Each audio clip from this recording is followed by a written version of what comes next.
শিক্ষার্থী বন্ধুরা, শুভ সকাল। গটিয়াঘাটা সরকারি মহাবিদ্যালয়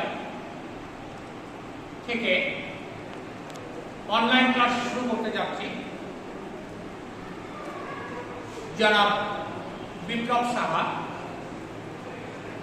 বিভাগীয় প্রধান, হিসাব বিজ্ঞান বিভাগ, গটিয়াঘাটা, খুলনা থেকে।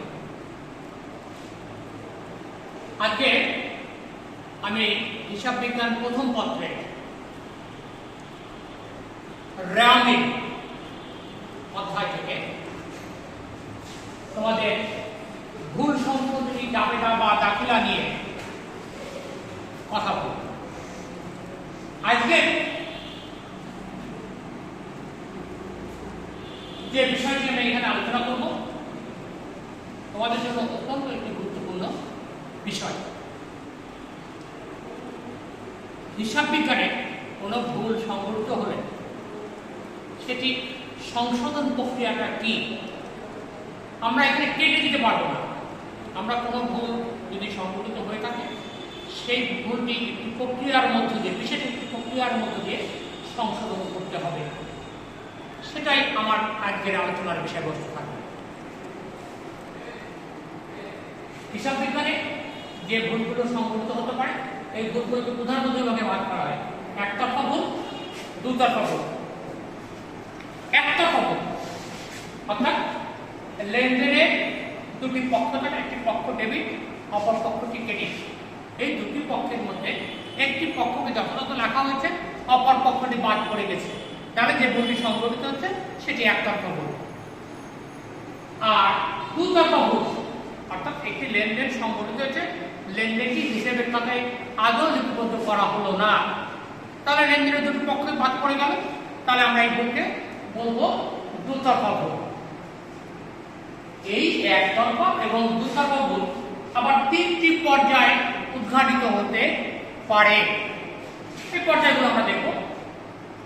র্যামিল তৈরির আগে অর্থাৎ আমরা র্যামিল প্রস্তুত করি, জাবেদা লেনদেন সংঘটিত হওয়ার সঙ্গে সঙ্গে হিসাবে প্রাথমিক জাবেদা লিপিবদ্ধ করেছি, লিপিবদ্ধকরণ থেকে আমরা খতিয়ান প্রস্তুত করেছি, খতিয়ান থেকে র্যামিল প্রস্তুত করি। এই র্যামিল তৈরির আগে অর্থাৎ খতিয়ান প্রস্তুতকালে বা খতিয়ান প্রস্তুত পরবর্তীকালে যদি এই ভুলটি ধরা পড়ে তাহলে আমরা কিভাবে সংশোধন করবো, জাবেদা কি হবে সেটা দেখবো। এটা হলো র্যামিল তৈরির আগে যদি ভুলটি ধরা পড়ে। এরপরে হচ্ছে পরবর্তী হচ্ছে র্যামিল তৈরি করা হয়ে গেছে কিন্তু চূড়ান্ত হিসাব প্রস্তুত করার আগে যদি ভুলটি ধরা পড়ে সেখানে জাবেদা কি হবে।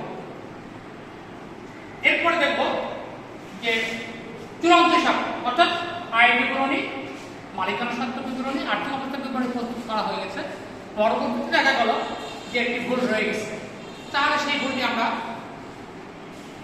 জাবেদার মাধ্যমে সংশোধন করব এবং সেই জাবেদাটি কি হবে সেটি আমরা দেখব। আমরা ইতিপূর্বে বলেছি যে ভুল দুই রকম, একতরফা ভুল এবং দুতরফা ভুল। একতরফা ভুল কোন স্তরে কি জাবেদা হবে সেটা আমরা এখন আলোচনা করব। একতরফা ভুলের আগে আমরা একটু দেখি দুতরফা ভুলটি। দুতরফা ভুলটি তোমাদের মধ্যে বেশি সমস্যা তৈরি করে, আমি তাই এটি প্রথমে আলোকপাত করতে চাই।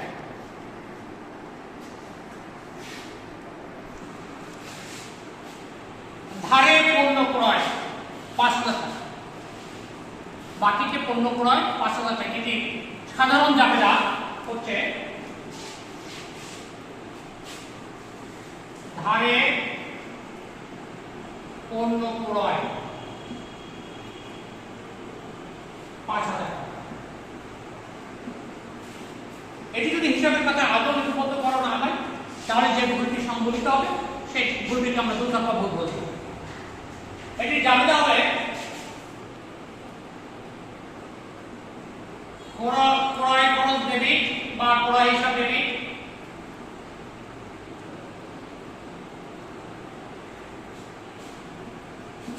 প্রদেয় হিসাব বা পাওনাদার হিসাব ক্রেডিট।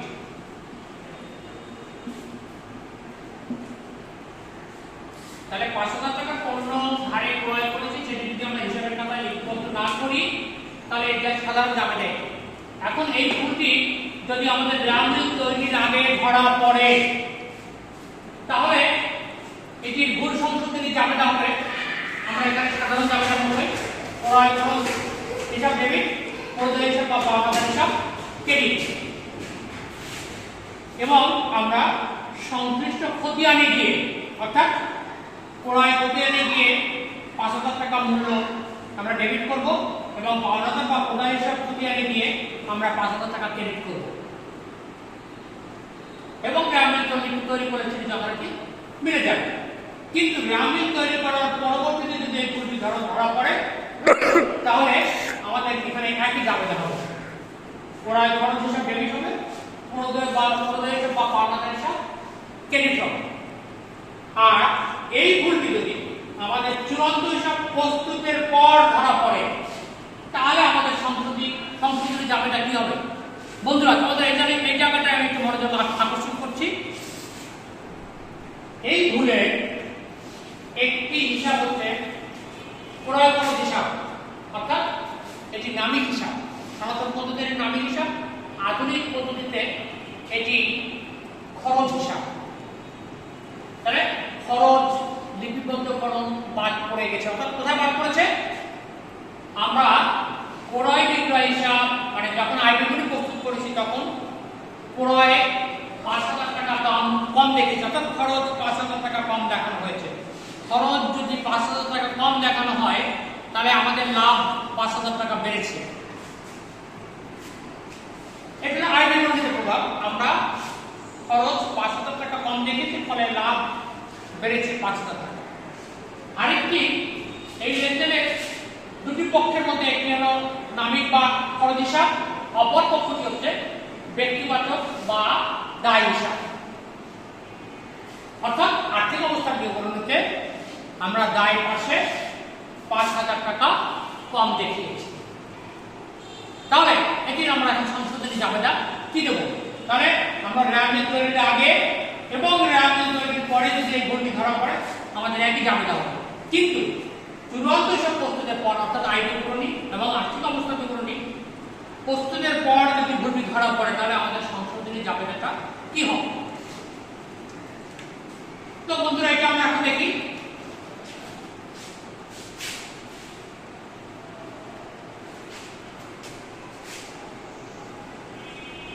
আয় বিবরণী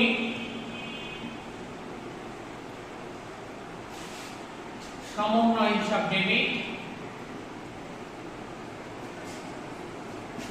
প্রদেয় হিসাব বা পাওনাদার হিসাব ক্রেডিট। বন্ধুরা আমরা গ্রামীণ তৈরির আগে এবং গ্রামীণ তৈরির পরে ভুল সংশোধনী জাবেদা এটি, এবং গ্রামীণ তৈরির পর চূড়ান্ত হিসাব প্রস্তুতের পর যদি ভুলটি ধরা পড়ে তাহলে আমাদের সংশোধনী জাবেদাটা হবে আয় বিবরণী সমন্বয় হিসাব ডেবিট, প্রদেয় হিসাব বা পাওনাদার হিসাব ক্রেডিট। অর্থাৎ আয় বিবরণীতে আমি বলেছি আমাদের লাভ বেশি দেখানো আছে, এখন লাভকে কমাতে হবে। লাভ কমাতে গেলে আমাদের আয় বিবরণী সমন্বয় হিসাব ডেবিট করতে হবে, তাহলে আমাদের লাভ কমে যাবে। আর আর্থিক অবস্থার বিবরণীতে গিয়ে প্রদেয় হিসাব বা পাওনাদার হিসাব বাড়বে, সেটি এই জাবেদার মাধ্যমে আমাদের পরবর্তীতে পাওনাদার বা প্রদেয় হিসাব বেড়ে যায়। তাহলে আমরা দেখলাম যে লেনদেনের দুটি পক্ষের মধ্যে একটি পক্ষ হচ্ছে আয় বিবরণী বিষয়ক, অপর পক্ষটি আর্থিক অবস্থার বিবরণীতে স্থান পায়।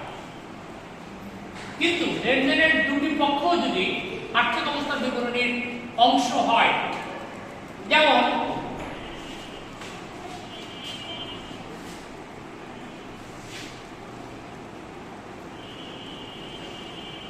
নগদে আসবাবপত্র ক্রয়, নগদে আসবাবপত্র ক্রয় করলে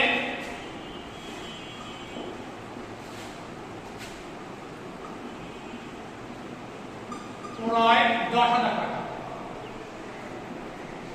এই জায়গাটি আমরা যদি করি সাধারণ জাবেদা হবে আসবাবপত্র সম্পদ, আসবাবপত্র হিসাব ডেবিট, আর নগদান হিসাব কেটে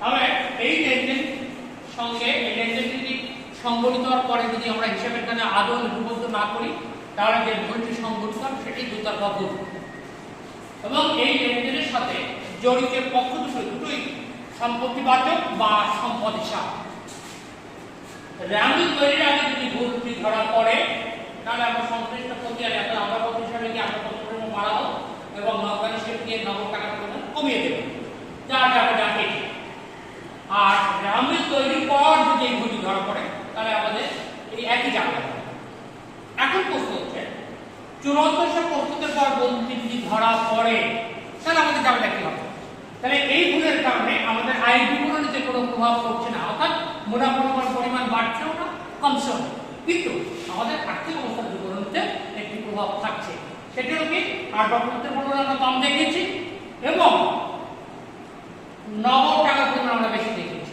এখন এই জায়গাটার মধ্য দিয়ে আমাদের এই ভুলটি সংশোধন করতে হবে এক্ষেত্রে আমাদের একই জায়গা অর্থাৎ আটবারের হিসাব ডেবিট নগদ হিসাব ক্রেডিট হবে তাহলে আমরা দেখলাম যে সংশ্লিষ্ট লেনদেনের দুটি পক্ষই যদি আর্থিক অবস্থার বিবরণীকে প্রভাবিত করে তাহলে আমাদের সব ক্ষেত্রে একই জাবেদা হচ্ছে আমরা আরেকটি জাবেদা এখানে দেখার চেষ্টা করব সেটি হচ্ছে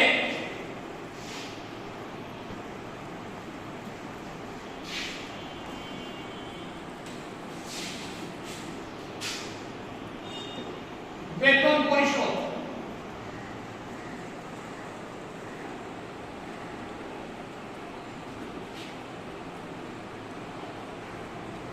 টাকা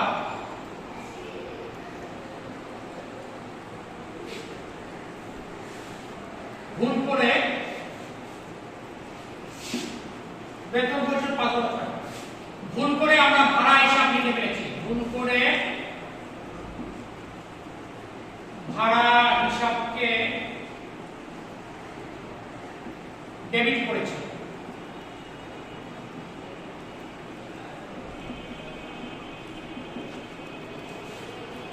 বেতন পরিশোধ 5,000 টাকা আমাদের যাবে দেওয়া বেতন খরচ ডেবিট নগদান হিসাব ক্রেডিট কিন্তু বেতন খরচ ডেবিট না করে আমরা ভুল করে কি লিখেছি ভাড়া খরচকে ডেবিট করে ফেলেছি তাহলে লেনদেনের একটি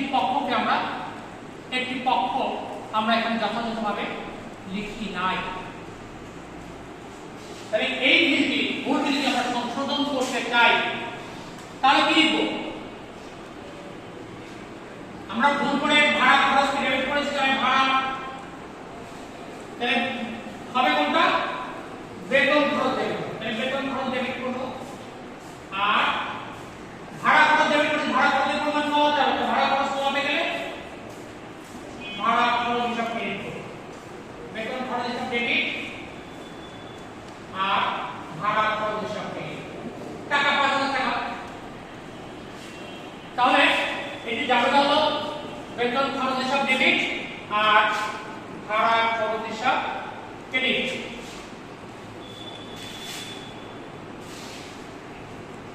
যদি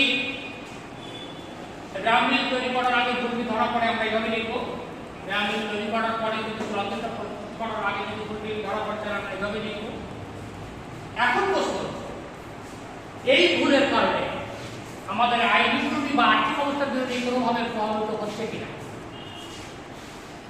বেতন খরচ আমরা ভুল করে কি লিখেছি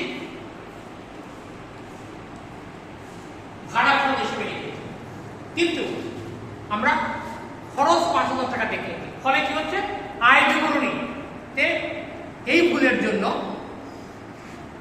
নিট লাভের উপর কোনো প্রভাব ফেলছে না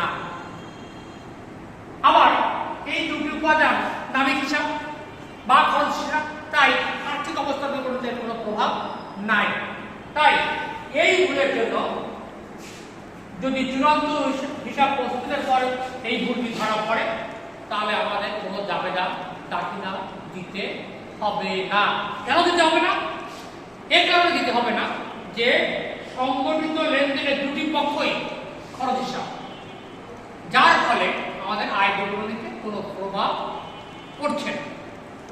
তো বন্ধুরা, আজকে স্বল্প পরিসরে আমি ক্লাসটি এখানে শেষ করতে চাই। তোমাদের সবাইকে ভালো থাকার শুভ কামনা রেখে এবং অবশ্যই ঘরের বাইরে স্বাস্থ্যবিধি অনুসরণ করে ব্যয় হবে, তোমাদের বাবা মাদের প্রয়োজনে লেখাপড়ার ফাঁকে ফাঁকে সাহায্য করবে, এই আশাবাদ ব্যক্ত করে তোমাদের শুভকামনা নিতে আমি ক্লাস শুরু করতে যারা বিপ্লব সাহা, সরকারি পরিষেবা ডিগ্রি মহাবিদ্যালয়।